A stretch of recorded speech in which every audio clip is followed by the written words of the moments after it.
Hello, hi guys! Magandang hapon sa inyo lahat. This is Jim Pumasigara Channel, a faith healer, also matardir. So, ngayong hapon na to, tignan natin ang gusto sabihin sa inyo ng ating mga gabay. This is weekly gabay for the month of October 1 hanggang October 8 for the sign of Sagittarius. So, sagi, welcome to my channel. Ano kayang messages, advices, and spirit guides ang ating masasaga for today's video? Kanino naman kayang energy or kaganapan sa buhay ng mga Sagittarius ang ating mahagilap? So guys, this reading is a journey din lamang, hindi lahat makaka-resonate.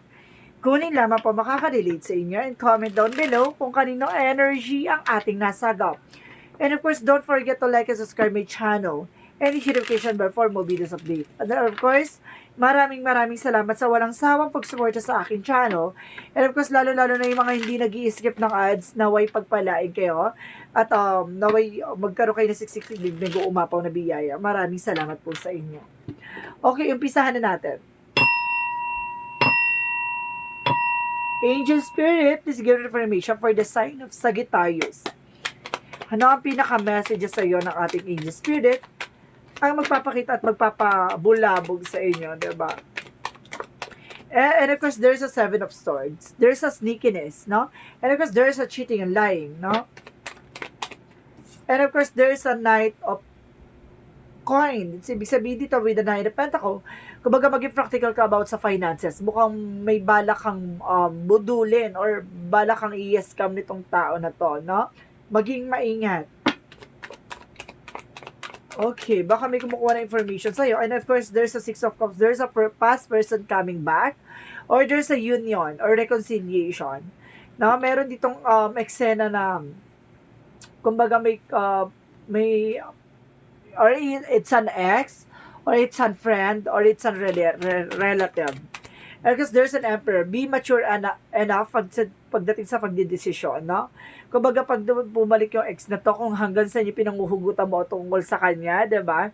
Kasi depende kasi yan sa situation, guys. Sa yung pagiging maturity nasa taong nasaktan talaga yan.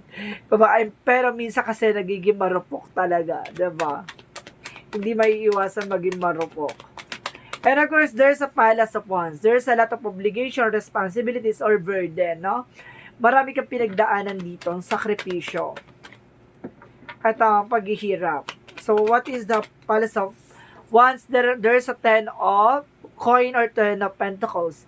So, ibig sabihin, there's a long-term success and long-term investment dito with a long-term relationship. Ibig sabihin dito na, kumbaga, yung mga pinaghirapan at pinagpaguran mo, baka merong kaakibat na ano to, na magandang kinabukasan or tagumpay, no? What is the Seven of Swords? And of course, there's the World card. Mag-ingat ka. Kumbaga, there's a sneakiness around you or something, there's a trouble. And of course, there's a success coming your way. What is the Knight of Coin? There's a Four of Coins. So, ibig sabihin na Four of Pentacles, protect your power, protect your energy. Protection na may mga pinaghirapan mo. ba? Diba? Yun yung sinasabi ko, mamaya mabudol ka, mamaya maano ka, mauto ka, or ma-scam ka. So, what is the Six of Cups? And of course, there's a death card. There's an ending and a new beginning. Ibig sabihin dito, yung pagdating sa ex or there's a past person, kailangan mo nang tapusin, no? Ang ahas, kapag kahit anong gawin niya, nagbalat kayo, ay ahas pa din. No? Kapag sinasabi dito, there's an ending and a new beginning, dapat mo nang tinatapos. At magkaroon ka ng panibagong eksena. Transformation. What is the Emperor? What is the Emperor? Kasi at the end of the time, tiko naman yung naging kasinungalingan, panluloko, katarantaduhan na ginawa ng past person mo na to, ay same pa din yan yung gagawin niya in the near future, no? With the Emperor cards, there's a magician, see? Being a boss, or there's a, okay, thank you, there's a God, no? God is in charge daw dito, guys. So, ibig sabihin, na kaya pala magician is the God will, no? Or God support, na tinutulungan ka ng ating universe, na i-align yung buhay mo. So, what is the Palace of Wands? What is the Palace of Wands? And of course, there's a Nine of Cups. There's a wish fulfillment, no? Ito na yung kaakibat ng eksena na to ay unti-unti nang maisa sa katuparan ng mga pangarap mo. No, unti-unti nang kumbaga maisa sa katuparan lahat ng mga hangarin mo, yung goals mo, at the same time your dreams. No, what is the Ten of Coin? And of course, sinasabi dito with the Tower moment, there's a sudden changes, no? Ito yung pagbabago na hindi mo inaasahan. Kumbaga, from destruction to builder. No? Kumbaga, magkakaroon ka ng ulit ng panibagong eksena at maaaring mabuo ulit itong nasira mong eksena. No? Kumbaga, magkakaroon ka ng long-term investment and long-term success dito. Kumbaga, sinasabi sa'yo dito, ito yung beautiful disaster. What is the Seven of Swords in the World card? And of course, represent doon the Moon card, no? Ibig sabihin dito, there's a revelations. Maraming revelation sa paligid mo. Maraming taong or there's a hidden agenda. Okay. Sinasabi dito, there's an illusions. Na maraming tao dito na parang lilinlangin ka or magsisinungaling behind your back. Kaya mag-ingat ka.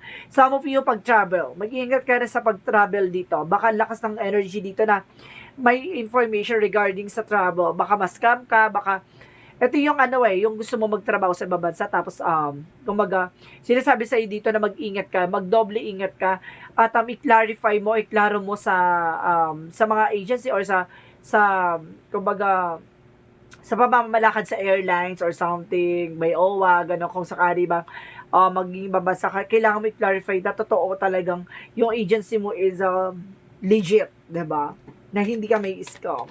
Mamaya, pagpunta mo doon, ibebenta ka pala or something, diba? Ang sinasabi dito is awareness, no? What is the Nine of Coin? And of course, the Four of Coin. And of course, there's the Lover's card. So, ibig sabihin dito, there's a love life coming in for you. Kumbaga, maging practical ka, no? At sinasabi sa'yo dito, pagdating sa love life mo, kung maaari lang ipagdamot mo yung asawa mo. Charis, ganun. So, what is the Six of Cups? And of course, the Death card. Para sinasabi, kailangan ang asawa ko. Ganon. And of course, there is a partnership. Ibig sabihin dito, there's an unconditional love against sa inyong dalawa with your person. Maaari din na may possibility din dito na maaaring nagbago ang iyong person. Kumbaga, is a past person coming back with with unconditional love. No? Kumbaga, sinasabi dito na mukhang nagkaroon ng transformation. Maaari din naman. So, what is the Emperor and the Magician? And of course, sinasabi dito with the Tree of Life, talagang kasama siya o kaakibat yung mga bagay na nangyayari sa'yo para sa kinabukasan mo. Talagang kasama siya sa family tree or something na journey of Tree of Life, no? Kumbaga talaga kasama siya sa buhay mo, no? Kumbaga talaga naka-line up yung bawat mangyayari. No, it's a God purpose. God is in charge and God purpose to. So what is the Palace of Wands and the Nine of Cups? Because the King of Wands. So, ibig sabihin dito, there's a control. Kontrolin mo tong eksena na to. Na, kumbaga, there's a lot of burdens or responsibilities. Kumbaga, ang kailangan mo kontrolin yung mga bagay na kailangan mo maisakatuparan yung mga pangarap mo. Yung mga bagay siguro ng toxicities, no? Toxicities na bad attitudes, kumbaga, discipline sa sarili mo, no? Siguro yung mga ganon. So, what is the Ten of Coin? Of course, the Tower moment. And of course, there's a Palace of Coin. Wow! Talagang sinasabi sa'yo dito, magkakaroon ka ng abundance at masaganang kinabukasan at masaganang buhay. No? Para kinaklarify lang talaga dito na magkakaroon ka ng long-term success and a long-term investment in the God will and the God plan. No? Talagang plano ni God. So, what is additional outcome? So, there's an Ace of Cups. There's a new love life, a new romance coming in.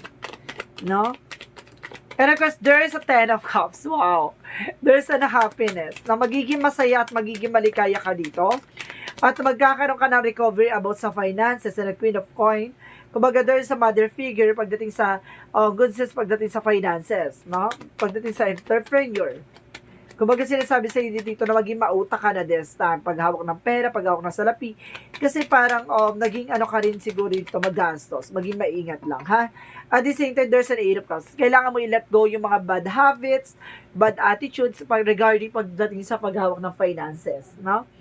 So, let's see what is the Love Oracle card.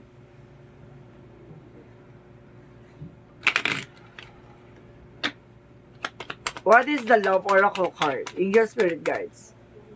There's a passion. No? Kumbaga sinasabi dito, having fun. Mag-enjoy ka sa ginagawa mo.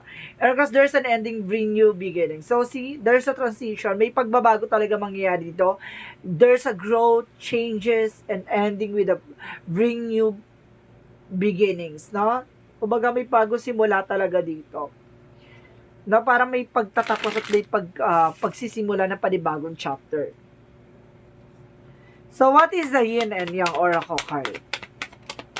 Yin and Yang Oracle card represent an Ibig sabihin dito, guys, meron kang kaugnayan for the earth sign, no? Taurus, Virgo, and Capricorn. At the same time, there's a detachment, no? Kailangan mo ng, kumbaga, pakawalan kung wala na talaga, di ba? Kung malamig na. Di ba? Hindi na masarap kapag malamig na yung kape. Parang ganon. At the same time, sinasabi dito, there's a masculine energy. Wow, meron ditong masculine energy. Mukhang hot papa. O hot tito. O hot kuya. Or something. So, there's an additional messages. Angel spirit guides.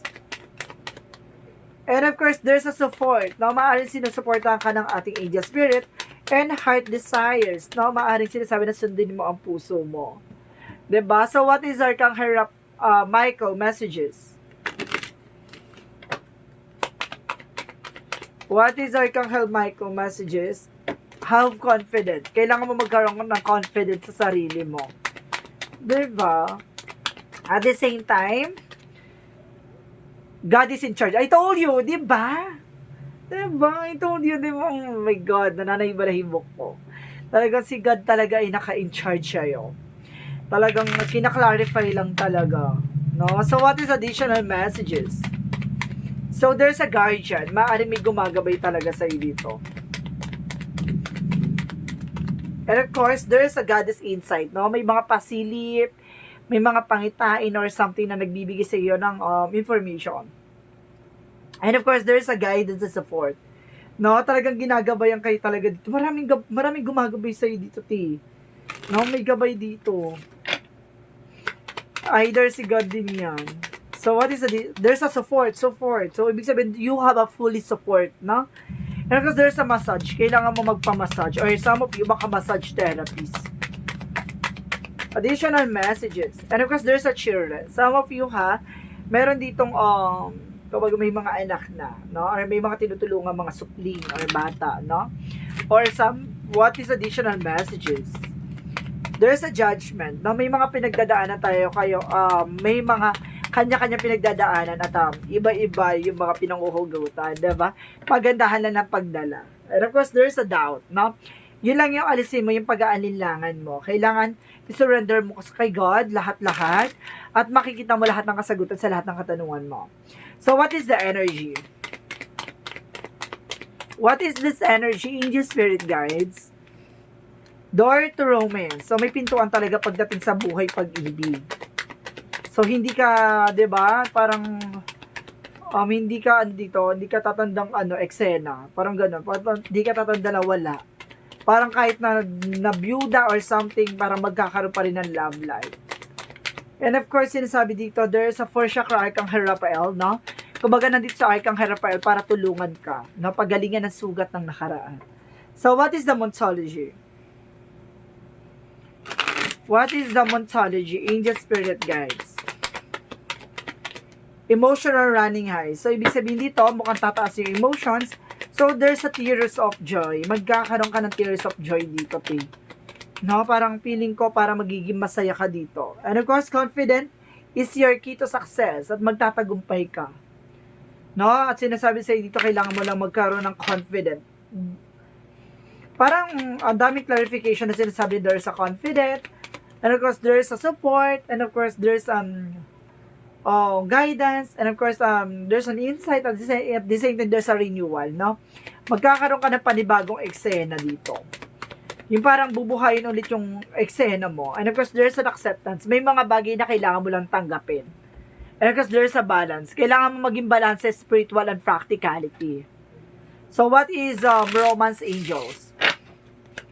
Pagdating sa Romance Angels, what is additional messages? It is safe for you to love. To? Mas maganda at safe daw sa iyo kapag nagmamahal. Open your heart to give and receive highest energy of all. No? Kailangan mo daw magmahal kasi the more daw nagmamahal ka, mas lalo ka nagiging powerful. Ganon. Diba? Mas lalo mo nagagawa yung mga bagay na dapat mong gawin, yung mga gusto mong gawin, diba? And he that believe on me, the works that I do shall he do, and the greater works that I did shall he do, because I go to my Father. See? Yung maniwala ka lang daw sa mga bagay na ginagawa mo, sa mga bagay na tinatrabaho mo. Kasi at the end of the time, lahat ng sacrifices mo, lahat ng mga ginagawa mo, para sa sarili mo at para sa kapwa mo ay kung makakabuti yan, ay magkakaroon ng benefit at the same time ng outcome at impact yan sa'yo. No? May balik yan. What goes around comes around. Kumaga kung ano man yung mga bagay na ginagawa mo, kapag alam ng nasa taas na ikabubuti yan ng bawat isa, magtatagumpay ka sa larangan na gusto mong makuha. So, what is the messages of life? What is the messages of life? And of course, there's an angel's number pala. What is the angel's number? Muna. What is the angel's number? Okay. There's a 14. You are open-minded and always up to try something new, yet you are wise enough to stop and think before you jump into things. This pragmatic approach help ensure you time, attention, and effort are meaningful. See? Kumbaga bago ka tumalon sa isang eksena, sinisigurado mo muna kung maganda ba yung kagiginatnan or may there's a benefits ba or there's information ba na makakatulong sa or magsiserve sa'yo sa huli, diba? Ayaw mo mailagay ka sa alanganin. Kumbaga kayo na-assure mo at wais kang tao dito. At the same time, there's a live for love. Today, I put love into everything I do. This is love that gives life to all things that I open my heart to this greater power. I act gently and I speak with kindness. I fill each thought with love and light. I love God and all beings everywhere. I live for love. I love myself. Ito yung pagmamahal sa bawat eksena, pagmamahal kung ano man ang meron ka. Magtanggap ka sa kung ano man ang meron ka, at pagmamahal kung ano man ang mga posibilidad na mangyari, at pagmamahal inside and out. So guys, this reading is a weekly gabay for the month of October 1 hanggang October 8 for the sign of Sagittarius. This reading is a general reading lamang, hindi lahat makaka-resonate. Kung lamang pa makaka-relate sa inyo, and comment down below kung kaninong energy ang ating nasagap. And of course, don't forget to like and subscribe my channel and hit notification bell for more videos updated. And of course, guys, don't forget to comment down below your full name, birthday, and of course, location, kung asan man kayo ngayon para sa susunod na reading natin. Baka energy mo na ang mahagilap at masagap natin. Maraming salamat and see you in the next video. Bye-bye and babush!